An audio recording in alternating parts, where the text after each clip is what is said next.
Now, a few remarks before we will have our keynote. When opening the internet and looking for information, we encounter messages from persuaders who continuously try to convince us of the need to purchase goods, to take advantage of extremely favorable offers, to acquire material and to consume certain products, or to attend certain cultural events. And throughout the 20th century, propaganda has, through the dramatic expansion of the media, been a major factor shaping collective action and eventually global developments. Some phenomena in that sphere have been very beneficial, have had very beneficial effects, counteracting, for instance, the erosion of civil and human rights under autocratic or tyrannical regimes in Europe after World War II, as did the Marshall Plan. In other instances, propaganda has, however, disseminated false information, mediating fake news, which has aggravated prejudices and heated animosities and fomented hatred between members of different groups or nations. In historical perspective, we are aware of the crucial effect of propaganda in World War I, including the grave consequences for certain minorities in the USA, such as German Americans. And one is keenly conscious of the catastrophic role of propaganda in the establishment of dictatorial regimes in Europe, such as the preparation for the war and of barbarian actions and the Holocaust in Nazi Germany. The choice of the specific topic, cultural politics and propaganda, mediated narratives and images in Austrian-American relations for this conference, seems doubly appropriate, as two individuals born in Austria contributed significantly to the development of techniques of persuasion and propaganda and their application in American society and in modern consumer culture in general. A first pioneer in the field of public relations, as it was described by him in early publications in the 1920s, and propaganda, was born in Vienna in November 1891, Edward Louis Bernays. He was a nephew of Sigmund Freud. As his family moved to America when he was a baby, he received his complete education in the USA. Following his studies at Cornell, he chose the career of a journalist, and after acting as a publicist for theatrical productions, he joined the Committee on Public Information headed by George Creel, who used an aggressive campaign to intensify the propaganda against the Huns, which had serious consequences for millions of German Americans. The effectiveness of this campaign was afterwards proudly underlined by George Creel in How We Advertised America, and in a number of studies which described its impact in the phrase, words that won the war. Bernays was later very effectively busy on behalf of many companies, such as the Wiener Hairnetz. A prominent client of his was Procter & Gamble, on whose behalf he persuaded people that ivory soap was medically superior to other soaps. Later, he managed to promote on behalf of the American Tobacco Company the sale of Lucky Strike among women. This is probably known. When he died at the age of 103 years, he was praised as the father of public relations and one of the 100 most influential Americans in the 20th century. In his book of 1928, Propaganda, following his crystallizing public opinion of 1923, he describes the fields in which propaganda is effectively used and suggests that political leadership needs more than it did at the time to use the methods of propaganda to lead the public and carefully manipulate public opinion.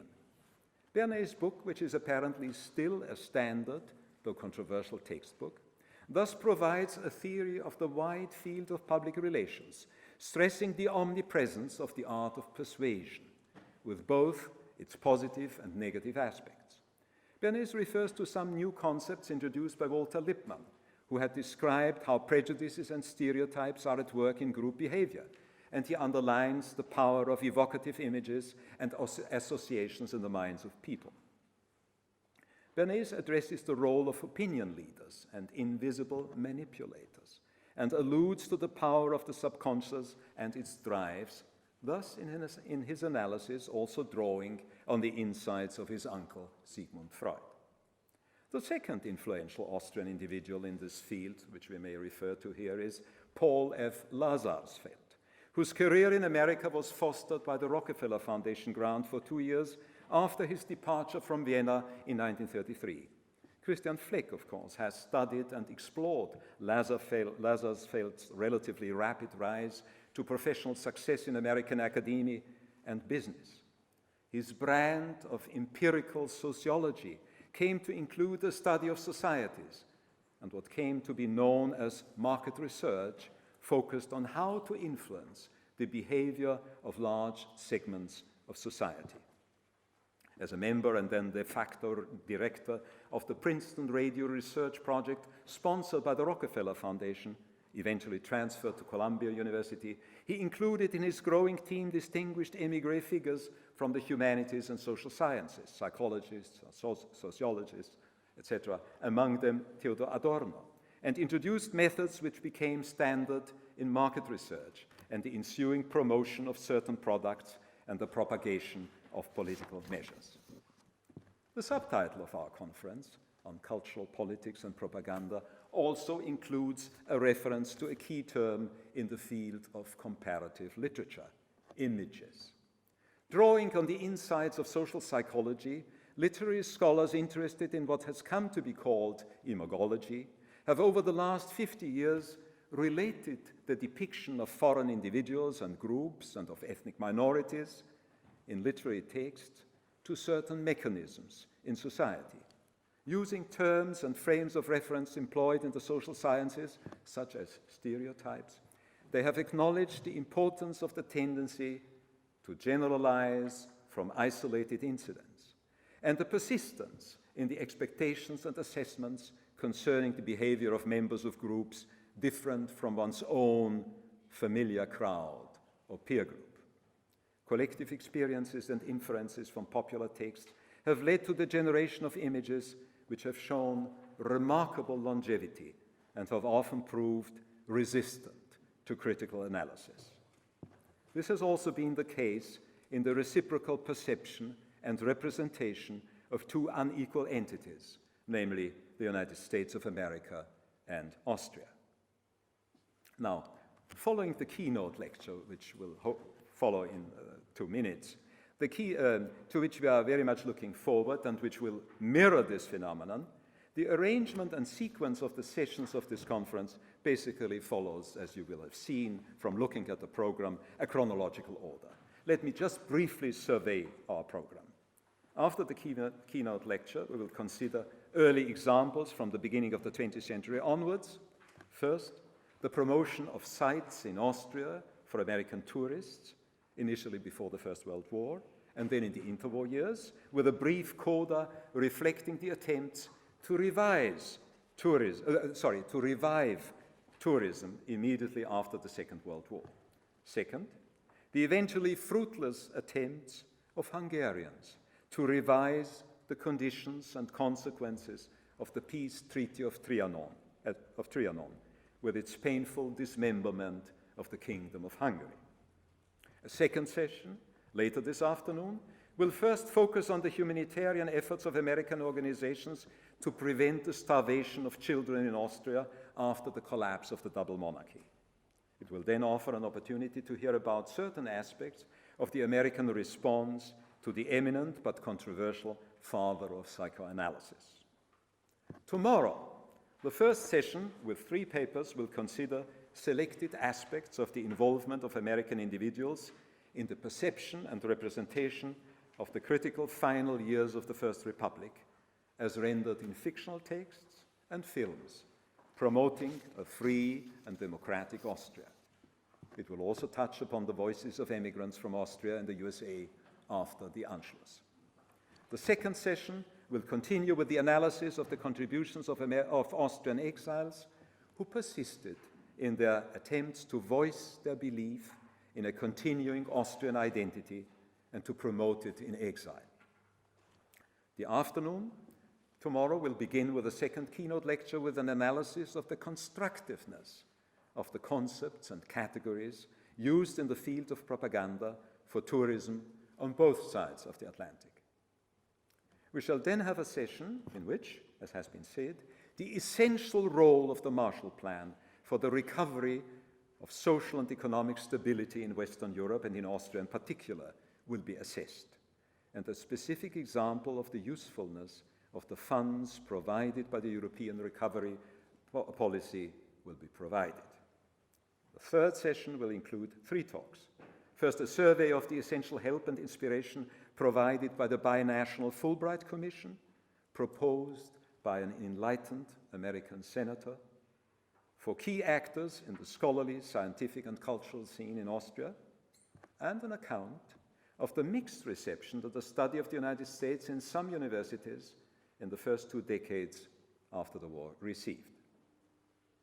The following 2 talks will first focus on the challenges faced by American diplomats and cultural politics during the Cold War years, and their use of visual media in the years preceding the Austrian State Treaty. And then consider the influence of transatlantic templates in the sphere of museum culture and contemporary art. On Saturday, the first of 2 papers in the first session will address aspects of the analytical work of the American Secret Service, the Office of Strategic Services, or SS, concerning Austria in the final years of the war and its aftermath, the beginning of the Cold War, and their impact. The second will focus on the significant achievement of the Secret Service in activating the opposition to National Socialist control in Tyrol and consider the changing perception of this enterprise in the media since then. A third paper will take us beyond the confines of Austria by considering the efforts of the Ford Foundation to assist academic individuals in the Eastern Bloc countries during the years of the Cold War. The concluding session of the conference will address the perception and representation of what has appeared as an Austrian identity with its historical problems and its ongoing appeal in popular music, in the concert hall, and the performing arts.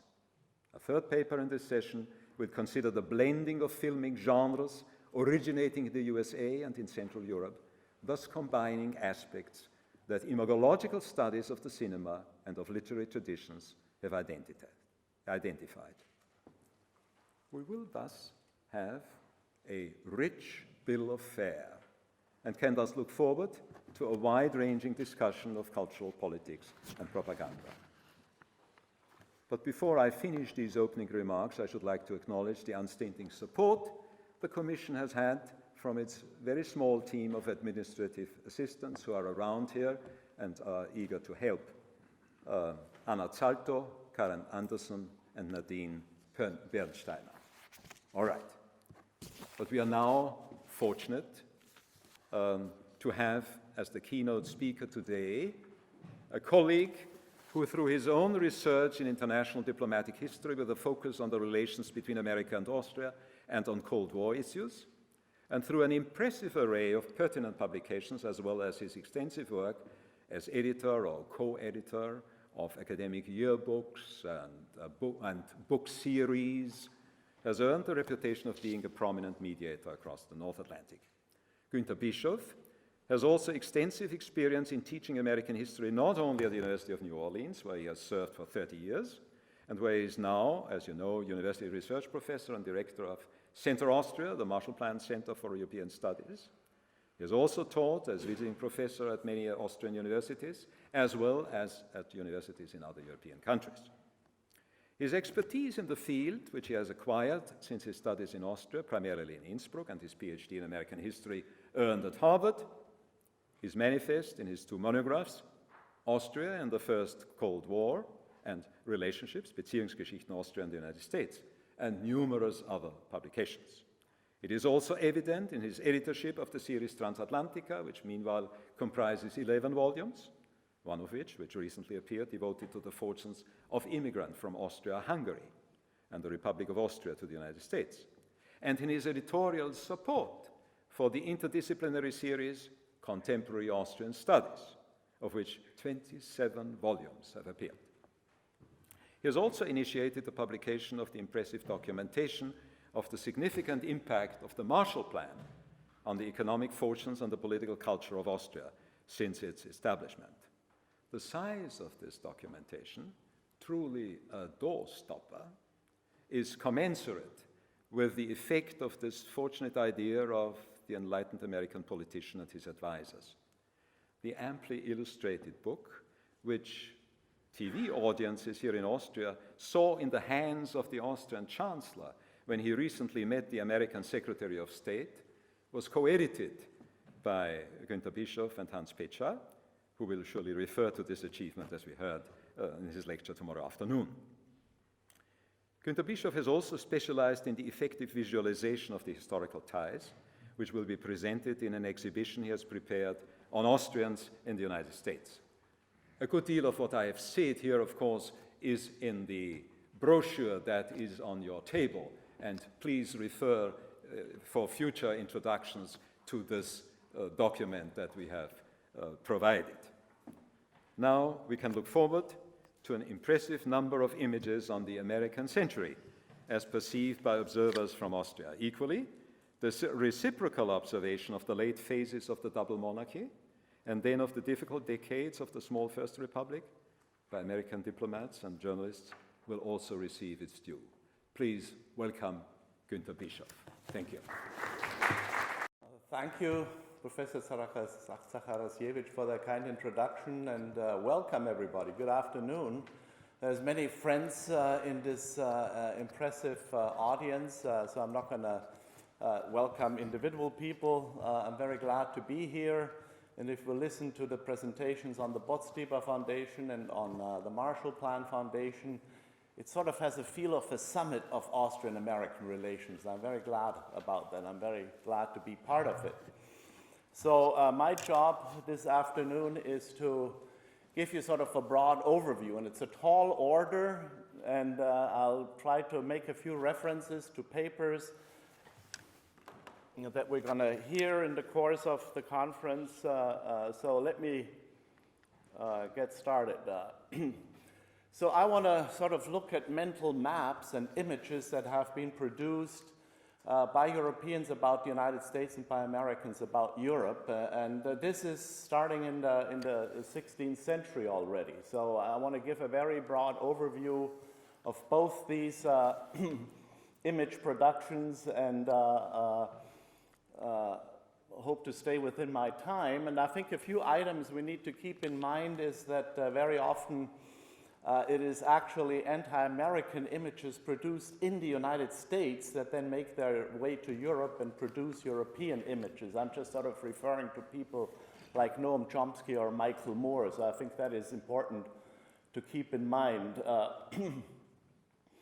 Also, very often the images, of course, are being originated by people who travel, who are educated, who have a good understanding of it, whereas very often negative images are produced by those people, say Europeans who haven't even been in the United States. I think most of the stereotypes are produced that way. I remember many a Stammtisch discussion with people who have maybe been 2 weeks in Florida,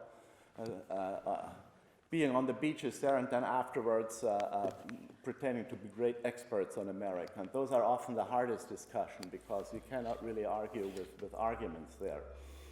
Now, also keep in mind that often we have to sort of also look at the political side. So the right was pro-American in the 19th century, and the left very often anti-American, anti-capitalist, anti-imperialist. In the 20th century, those images changed, that after World War II in Austria, the left became often very pro-American, and the right became anti-American, particularly since many on the right never really forgave the Americans that they won World War II. So let's go far back into history, and maybe just a word about the literature, the historiography. It's not very rich apart from the 20th century. So I'll point to a few books along the way. But these are sort of the first images produced out of the Spanish presence in Latin and Central America, sort of the images of noble and also savages, in this case Theodore de Bry. And then this is carried on in the 18th century by French observers like the Comte de Buffon and Cornelius de Pau, who is actually Dutch-born, who sort of created this image of the United States being a degenerate society as viewed vis-a-vis Europe. And these were very long-lasting images. And on the other hand, at the same time, another Frenchman in the United States, Hector Jean de Crèvecoeur, who wrote the letters from an American farmer, he produced very positive images, and very often this positive image is about the Garden of Eden, the untouched nature of the United States. And these are actually two parallel images that then will recur again in Europe in the 19th century. And very often these are images, more broadly speaking, of Europe than of Austria itself, because Austrians before the Civil War very sparingly went to the United States.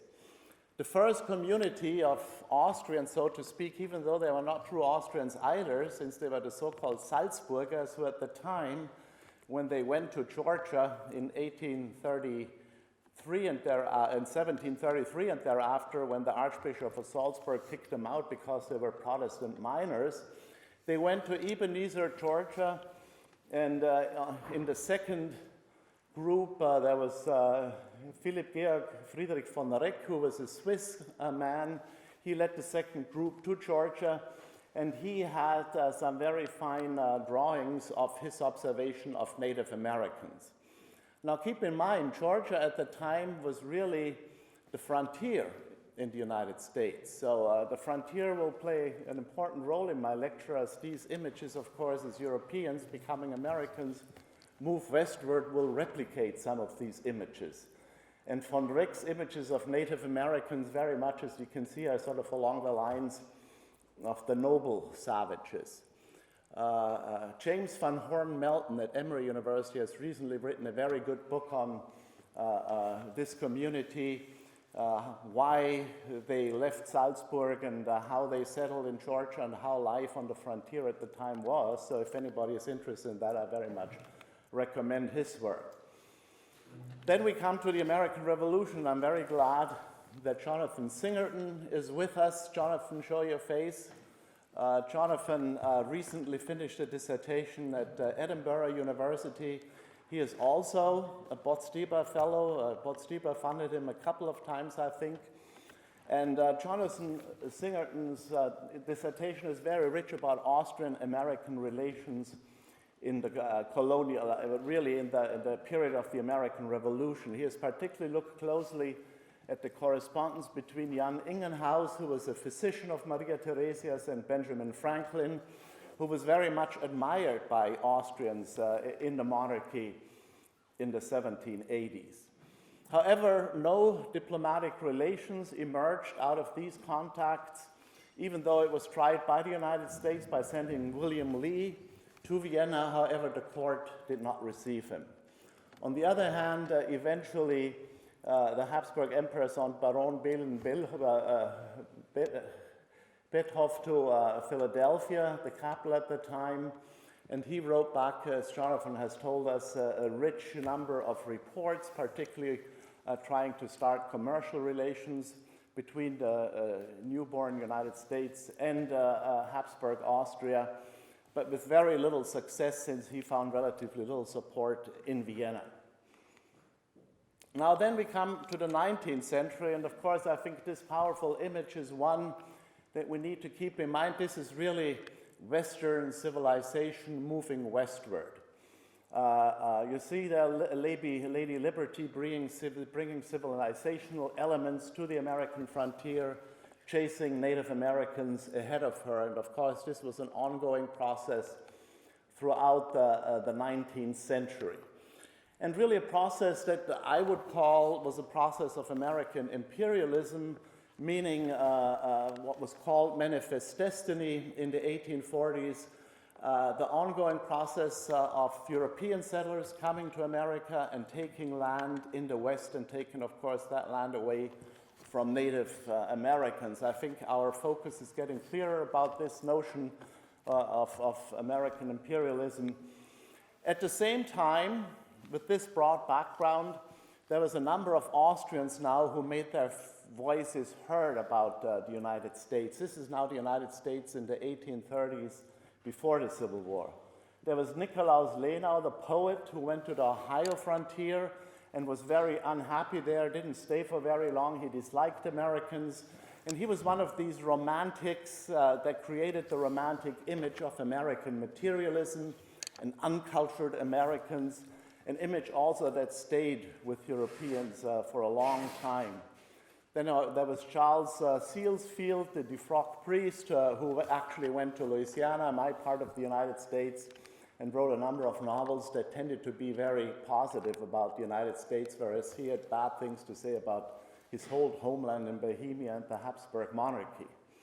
An important voice was Ferdinand Kürnberger, who in the 1850s wrote Der Amerika-Müde, which really sort of is replicating the images of Nikolaus Lenau, so this continuation of the notion of degenerate America. These were important voices. And another such important voice was Johann Georg von Hülsemann, who was actually a German serving for the emperor, who became a diplomatic representative and then eventually the ambassador of Austria-Hungary to the United States. Diplomatic relations finally were started in 1838, and I think that's important to mention because if you imagine 50 years of relations without the official diplomats being posted to each other's capitals to write reports, to make contact and so forth, I find quite a remarkable fact in Austrian-American relations. Hülsemann actually wrote his dissertation in Göttingen on die Demokratie in den Vereinigten Staaten von Nordamerika, and he tended to be very critical of the United States too. A former Austrian education secretary, Trimmel, wrote a book called The Antipoden, which I find a very lousy book, actually. It's full of conservative prejudices about the United States, and yet it is a very big book and one of the few books that has been written over the long period of time from the beginning of relations down to World War I. And he actually made quite a big deal about Hülsemann being a radical and warning Vienna about American philanthropy, about their aggressive expansionism and of their greed for land. So in that sense, very romantic pre-Civil War images as well. Now here I think the iconography, the images are getting fascinating. Painters like Albert Bierstedt, who was actually a born German, started to paint the Hudson Valley, so it became known as the Hudson Valley School. Images of the American West, which are these fantastic images of pristine nature in the United States. I was just a few weeks ago in New York. There was a great exhibit at the New York Historical Society on the Hudson Valley, and these images were very prominent in that exhibit too, how the Hudson Valley from this pristine kind of landscape very quickly was environmentally damaged by industry and so forth, and only recently has been coming back. So this is still something that moves Americans very much. And then of course this image of the noble savages that became very prominent. Here, George Catlin's images, one of the first painters of Native Americans.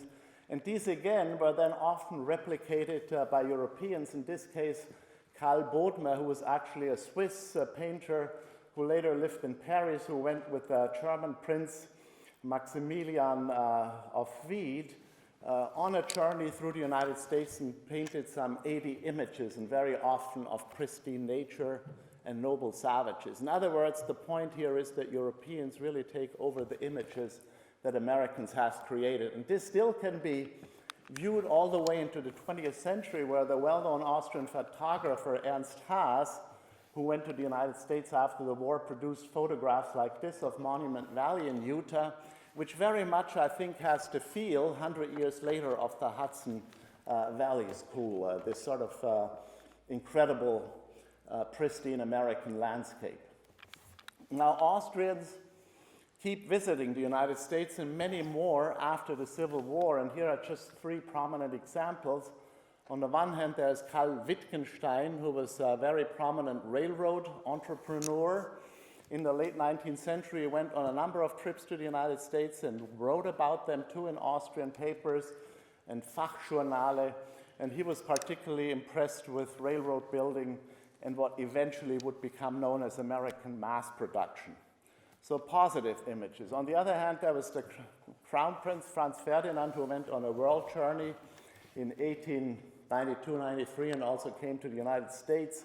And he was very unimpressed by the United States, and particularly by the fact, which sounds to me like a very Austrian notion, of the lack of Gemütlichkeit in the United States. And he went, for example, to the Chicago World's Fair, but was not very impressed, unlike most people who went there.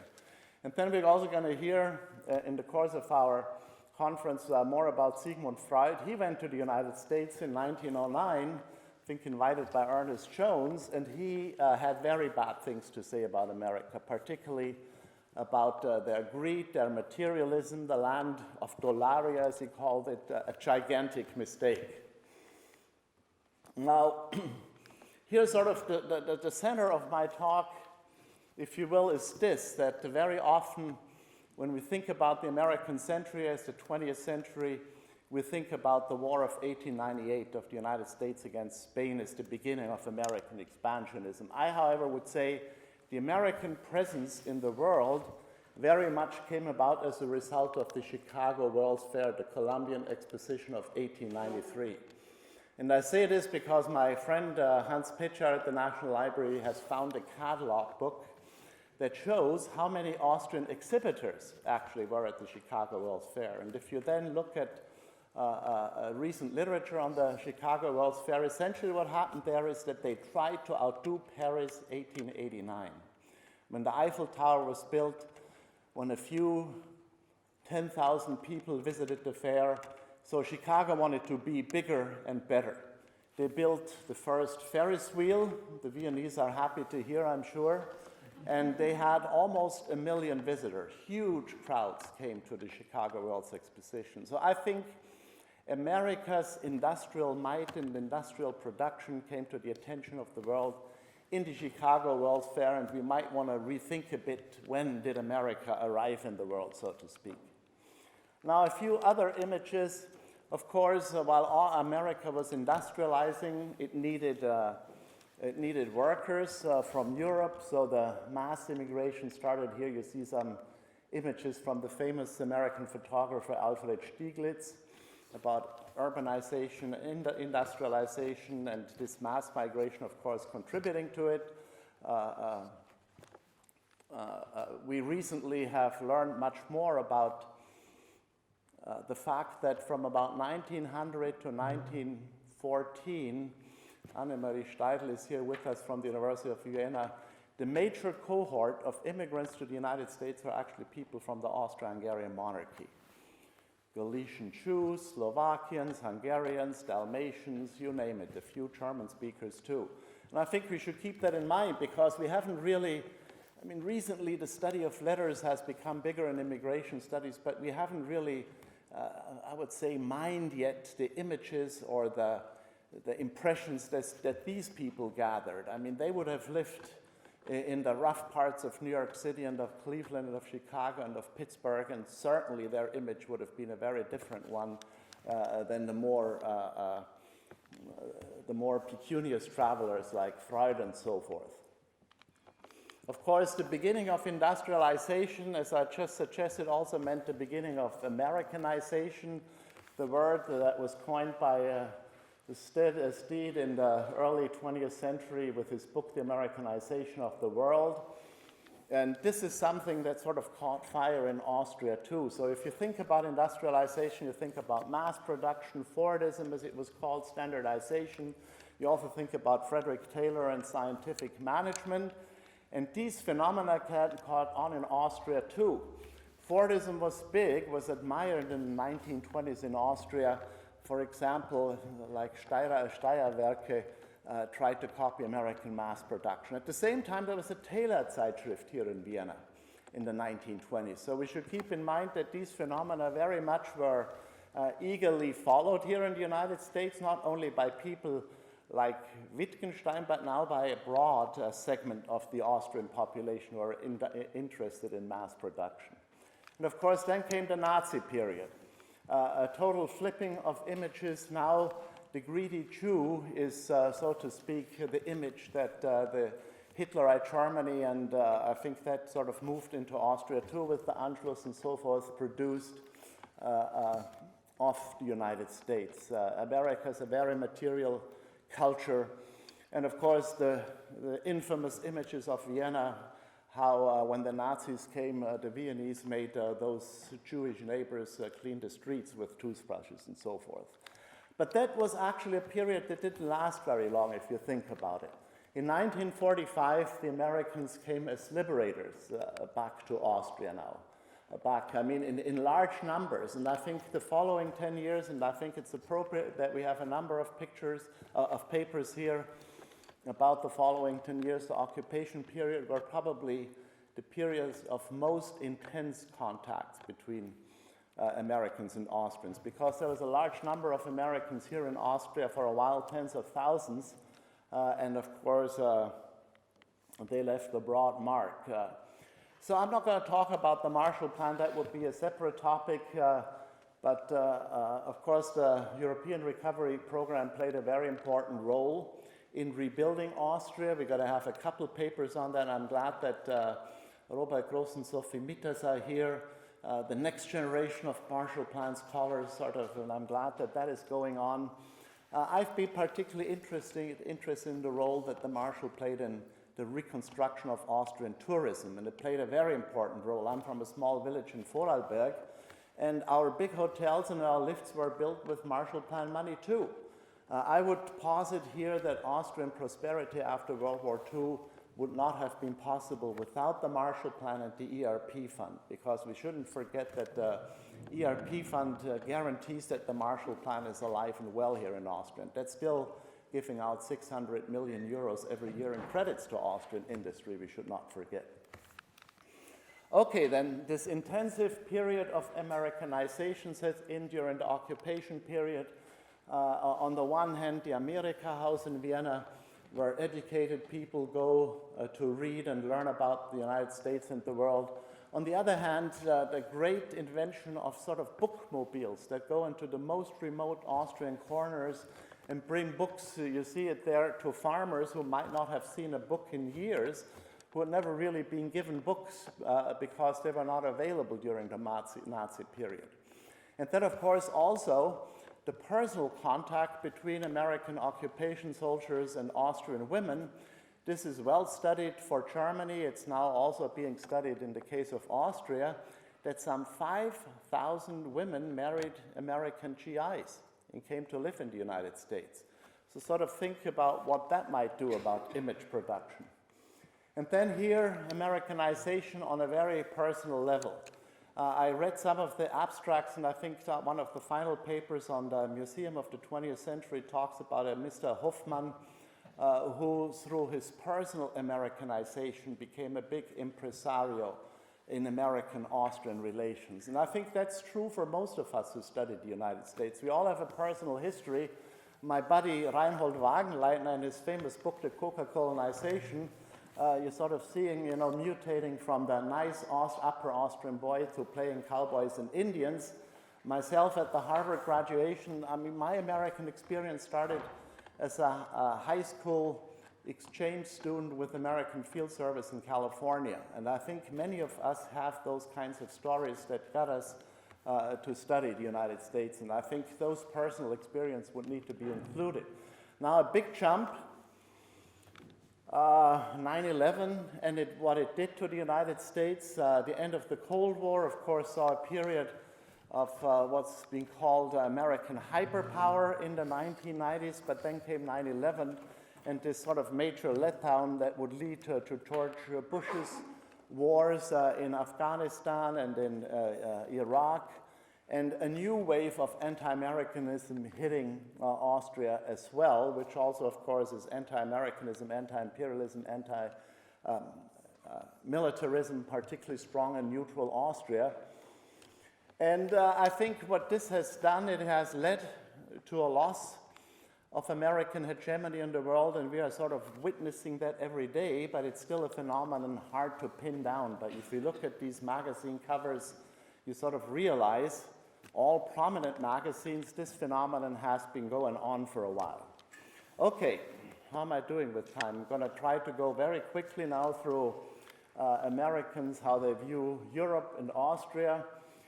In the revolutionary period, as I said, relations did not come about, and you can't say that Emperor Joseph didn't try, but when Thomas Jefferson was ambassador, and Jonathan talks about this in his dissertation too, in Paris, he simply was not interested in starting negotiations with the Austrians and to start maybe the beginning of Austrian-American relations. And if you think about it, Habsburg being considered the most conservative, reactionary power in Austria sort of didn't jive with democratic, republican United States. It was really a great opposition in political systems. And of course, we should not be surprised then that during the Revolution of 1848, this anti-revolutionary Habsburg very much did not like what was going on in Hungary. However, in the United States, Kossuth and the Hungarians were very much admired. He was brought to the United States. He was celebrated there. Of course, it did not really help Austrian-American relations very much because it was a period in the early 1850s, really a low point of Austrian-American relations. There is also Americans who visit Austria during this period. I'm not going to talk about Mark Twain, but Charles Francis Adams from the famous Adams family of Massachusetts was in Vienna in the 1870s, one of Professor Zacharasiewicz's assistants. Kurt Meyer has written about him, and he had sort of negative images of Vienna and of Viennese society, and very positive images, of the Tyrol and going to the west and seeing unspoiled nature in the west of Austria. And more recently, Hans Becher has found out about an audience of Theodore Roosevelt, post-presidential, after he was president, coming to Vienna to visit the emperor. Unfortunately, we have the same phenomenon that we have with Trump, Putin. I don't think there is any minutes of the meeting. So we can't really know what has been going on, but nothing really develops out of this. But nevertheless, when Roosevelt visited Europe at the time, Francis Joseph did give him an audience, and we have this in images too. Now, interestingly enough, some American painters came and painted the great Austrian alpine landscape. John Singer Sargent here in the Tyrol. There was also photographers, again, like Stieglitz, going to the South Tyrol and to Venice and bringing images of Europe that way to the United States. They were particularly impressed by the Alps, no question about it. But then the World War I was a low point. These are actually British images, but I would posit here that American images were not very different. Austria-Hungary was seen very much under the tutelage of the Germans, and of course, eventually war also started between Austria-Hungary and the United States half a year after the declaration of war against Germany, but it was sort of this image of Central Europe and of the Central Powers that I think is very visible here in the kind of images produced at the time. Then came the Hitler period, and of course very negative images being produced in the United States once Austria became part of Nazi Germany. And of course then comes the occupation period, and what has actually more recently been found out, I think is important mentioning here too, that the propaganda that was pushed by Goebbels during World War II against the American air gangsters produced about 110 lynchings of American pilots when they were coming down over Hungary and Austria together. There is a recent study that looks at this, and I think if you think about the wartime propaganda of Goebbels, one probably has to conclude from that these were mental maps that were very hard to root out in the Austrian brains after the war. At least it took a time. But as I said, the American presence was very strong, including, again, of course, these personal relations. And in Hans Becher's collection at the National Library, there's many such images of GIs and Austrian women. And you see there a nice image that's actually from the Princeton libraries of John Foster Dulles coming to Vienna in 1955 to sign the state treaty. I've never seen John Foster Dulles from such a friendly kind of side, because he's usually considered a very grumpy man. And then we've talked of stereotypes, American stereotypes about Austria being music and mountains. I'm going to come to a very quick conclusion here. How Americans see Europe, I find this interesting. You see there Austria, little country, lots of mountains, classical music being the main part of the American stereotype about Austria. This I find interesting. I found it in the Intermap on the internet. And you know, American students' geography of Central Europe is not very good, and I think this reflects it. I always give my students blank maps of Central Europe when I teach, say, Habsburg. And Americans still think everything behind the former Foreign Curtain is the Soviet Union. And I think these maps sort of reflect that geographical knowledge. And I think we should keep this in mind when we speak of images, that the basic geographic image of Americans about Europe is not very strong, in part because very little geography is taught. I mean, we have geography for 8 years in high school, and American high school students get it for 1 year. You know, how could they learn the world in 1 year?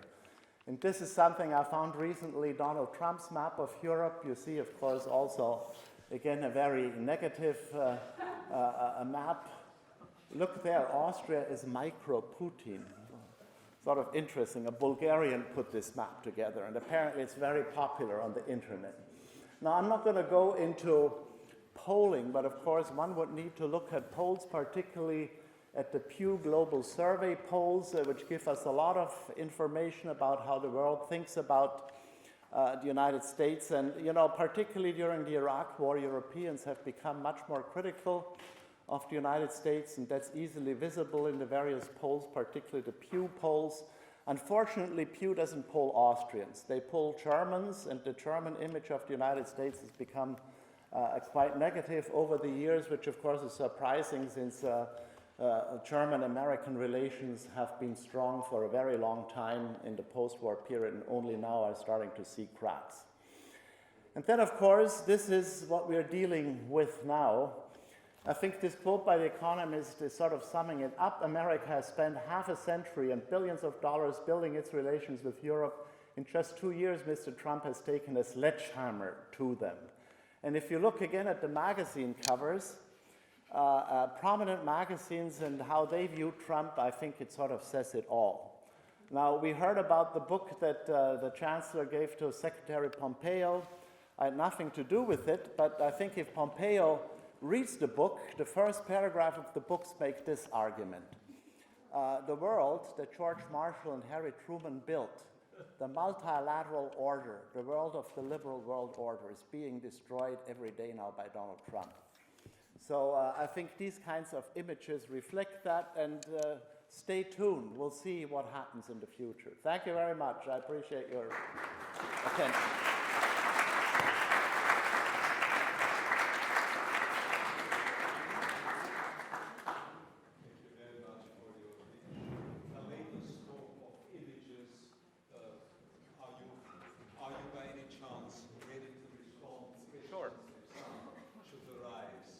Oh, absolutely, if there's questions.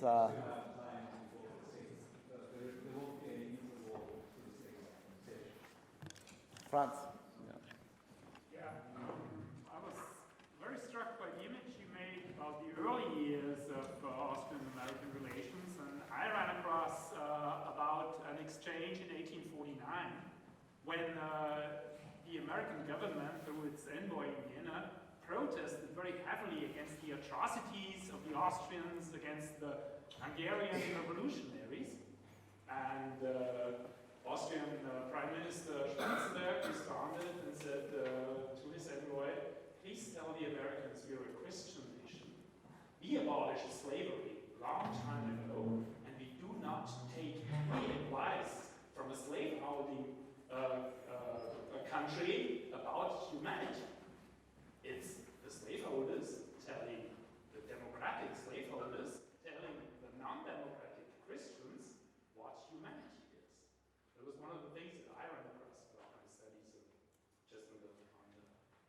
fringes about 1849 and the revolution.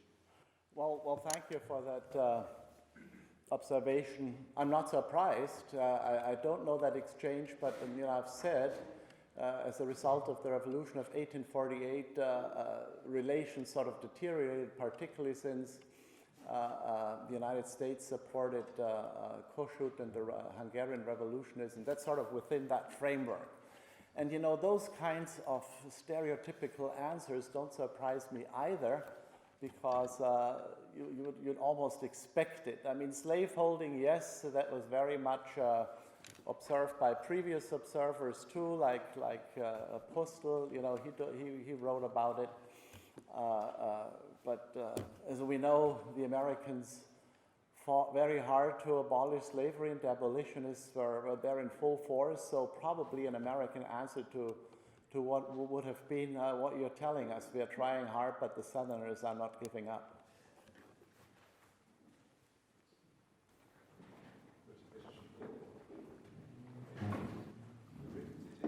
Yeah, sure. This is actually just a footnote to that. Harry Peter Stowe in the Full Tom's Cabin talks about the United States support the Hungarians, so it would be logical then to abolish slavery.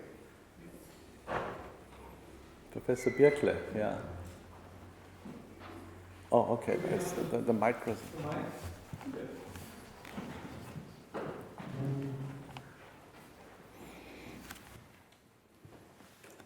Thank you very much for this very enlightening talk and the many images that you showed us. I have two very brief questions. One concerns the images that have come back to Europe from America, originally the United States, then by people such as John Smith on the one hand, who was the very first one basically to bring back images to England, in particular as propaganda, to get more people to go to the United States or to America at the time. And the second one is Emanuel Leutze, who painted, for example, Westward the Coast of Empire Takes Its Way. Both of them were European, both of them viewed the New World and brought these images back to Europe. So I'm wondering about the term Americanization, because it's actually a Europeanization of America, which is then brought back to Europe. And the second question, very briefly, is about the last images and those that you show us. You call it, after 9/11, you call it a post-American world, I think you said. And I'm wondering about the post-American. How post-American are we, and what does it actually mean? Because I think America, the United States, is all over the place. So how can it be post-American? And how much do these cartoons or parodies, actually, of images actually tell us about what people in the US think about Europe, apart from the fact that Trump is seen like this from our point of view? Yeah, that's a pretty broad range of questions. Let me start with the latter one. Actually, the term post-American world was coined by Farid Zakaria, the CNN commentator, who says the international scene is gravely changing. He wrote this book about 8 years ago or so. Is changing dramatically, that the United States no longer are not only the prime superpower, but there are a number of other players in the world which are increasingly playing important roles. And that's sort of the world I'm talking about. We don't know yet where it's going to end, but China, Russia, the European Union for a while, Brazil, in Latin America, Nigeria, and Africa were mentioned as such potential future players too. Japan certainly. So we're going to return to a multilateral world, which might be also a more dangerous world if you think about nuclear weapons. And I think that's what Farid Zakaria meant by post-American. I mean, you have to keep in mind that I'm just throwing up a lot of impressions here to get the discussion going, and I realize, I've left out a lot, and also some of these are sort of almost provocative images, certainly like that one. Now, about John Smith, I mean, if you will, the first propagandist for the United States. But remember, that was a tough time. The British were starting a colonial world in America, trying to compete with the Spanish. The Spanish were firmly in place. The French were beginning to show their face in what today is Canada. So that was sort of the European power struggle about this newly discovered world. And Smith was sort of an interesting figure. Didn't he bring Pocahontas back, who has reappeared in a different guise these days, you know, with Elizabeth Warren? So he was sort of struggling. The British were struggling to fill this world with people, and they were not very successful initially. I mean, if you look at Jamestown and those colonies, you will find out that people were, as we say in German, dying like flies initially because they didn't really understand the disease environment. So it was very difficult to settle this world. They were much more successful further up in New England than in Virginia. And of course, in Virginia, slaves, speaking of slavery, appeared very quickly too, which sort of created negative images on top of it. Now, Immanuel Leutze, was he painting around the time of the Revolution, I think? Yeah. Yeah, okay. My point there is that I think historians have not studied the arts enough in terms of image production.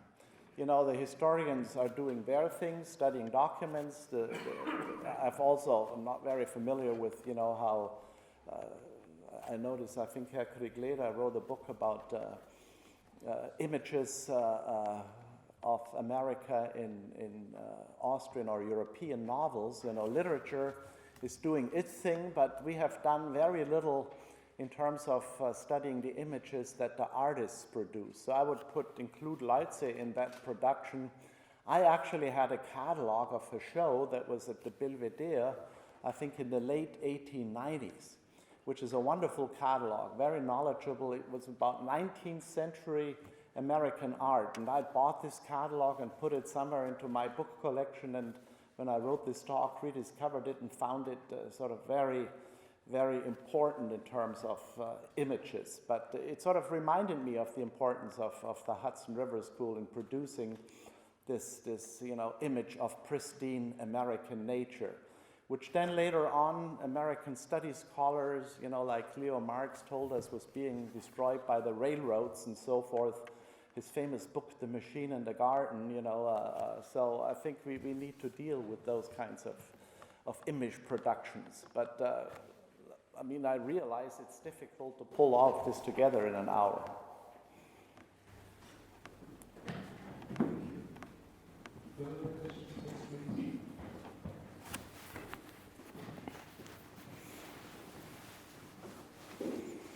Günter, I wonder how you see the role, maybe not role, just the character of Woodrow Wilson in this war of images.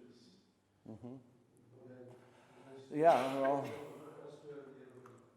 that's sort of a separate story. You know, the image of Woodrow Wilson in Austria is not a very positive one, because he is sort of blamed for breaking up the Austro-Hungarian Empire. So if you go to Prague and you leave the railroad station, you know, first of all, it's called Woodrow Wilson Station. There's a big statue about Wilson outside of the railroad station. There, of course, he is the big hero because he has brought independence to the Bohemia, Moravia, to Czechoslovakia.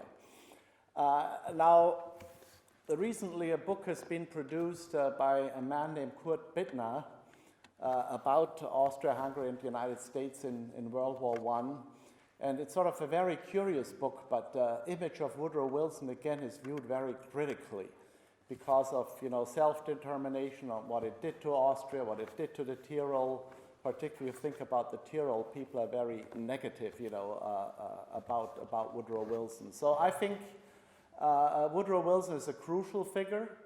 I think Austrians who deal with him have not really studied what else he has done, you know, the role he played in American progressivism and before the war to make America a more progressive nation. They just look at the, you know, the final stages of the war and his role in the Paris Peace Conference and come to very negative conclusions. But you're right. I mean, he probably should be included in a presentation like this, since for Austria, he was a crucial figure. No question about it.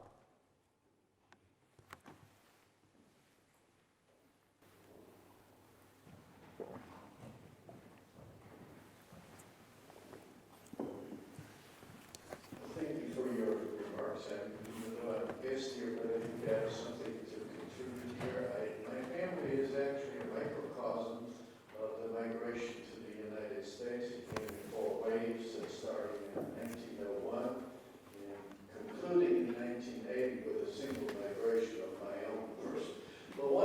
things that I observed is when you say that the images of the left and the right are different in the centuries, 19th, 17th, 18th, 19th, 20th, my observation is that the images differ from class.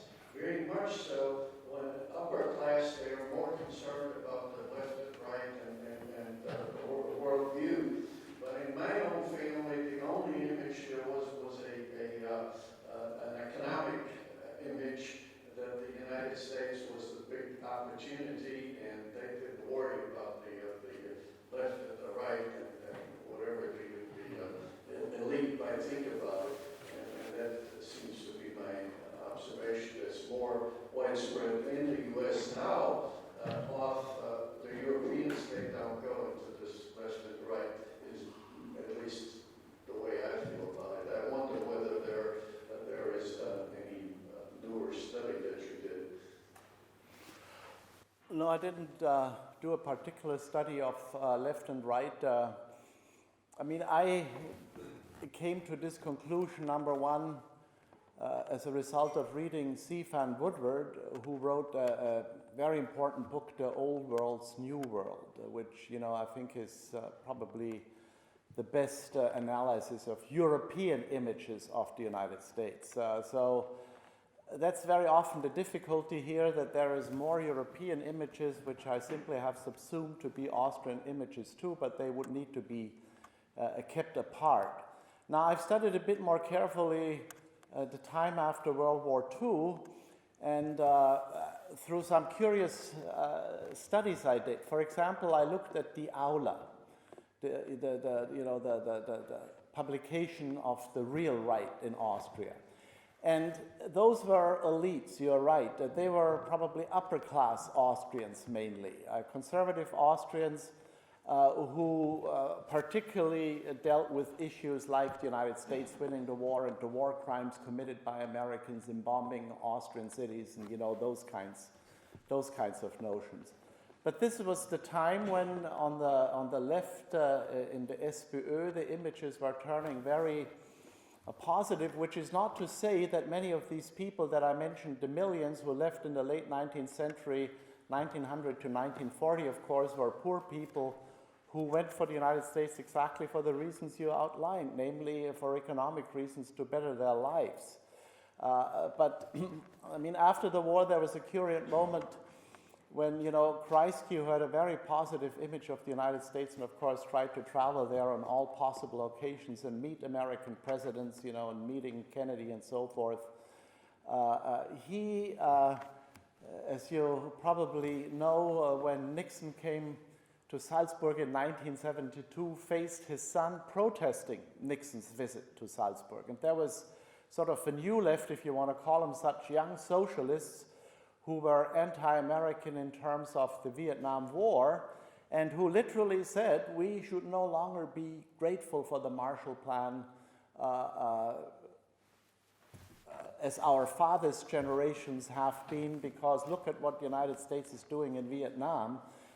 So if you look at individual case studies, that's where I come to those conclusions and out of the literature. But C. Van Woodward's book is quite a few years old. He no longer lives, but I think that's a good starting point where this is being laid out. But no question about it, class would need to be considered there too.